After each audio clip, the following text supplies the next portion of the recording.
بسم اللہ الرحمن الرحیم۔ خواب میں سورۃ الفرقان کی تلاوت کرتے ہوئے دیکھنا، خواب میں سورۃ الفرقان کی تلاوت سنتے دیکھنا، خواب میں سورۃ الفرقان کی تلاوت خود کرنا یا کسی اور کو کرتے دیکھنا، ان تمام باتوں کی تعبیریں آج اس ویڈیو میں بیان ہوں گی۔ ویڈیو کو آپ نے مکمل دیکھنا ہے، ہمارے چینل کو سبسکرائب کرنا ہے۔ حضرت علامہ ابن سیرین رحمۃ اللہ علیہ فرماتے ہیں، اگر کوئی انسان خواب میں دیکھے کہ وہ خود سورۃ الفرقان کی تلاوت کر رہی ہے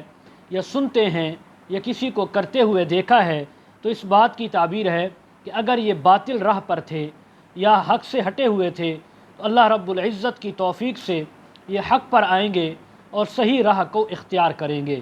حضرت ابراہیم کرمانی رحمۃ اللہ علیہ فرماتے ہیں،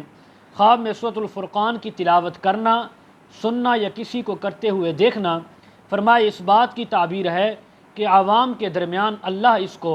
ایک بڑا عہدہ دیں گے، مقام دیں گے، اور یہ ان لوگوں میں انصاف اور عدل کرے گا، بے انصافی کو ختم کرے گا، حق عدولی کو ختم کرے گا، ان کے درمیان انصاف اور عدل کرے گا۔ حضرت جعفر صادق رحمہ اللہ فرماتے ہیں، خواب میں سورۃ الفرقان کی تلاوت خود کرنا، کسی کو کرتے دیکھنا یا سننا، اس بات کی تعبیر ہے کہ انسان باطل سے حق راہ کی طرف بھی آئے گا، حق کو خود بھی اختیار کرے گا، لوگوں کو بھی حق پر لائے گا اور باطل کو مٹانے کی جد و جہد اور کوشش بھی کرے گا۔ مزید اگر آپ تعبیریں اس کے متعلق جاننا چاہتے ہوں، ویڈیو کے کمنٹ سیکشن میں یا ڈسکرپشن میں ہمارا واٹس اپ نمبر دیا جاتا ہے، آپ حضرات کانٹیکٹ کر سکتے ہیں۔ وآخر دعوانا ان الحمد للہ رب العالمین۔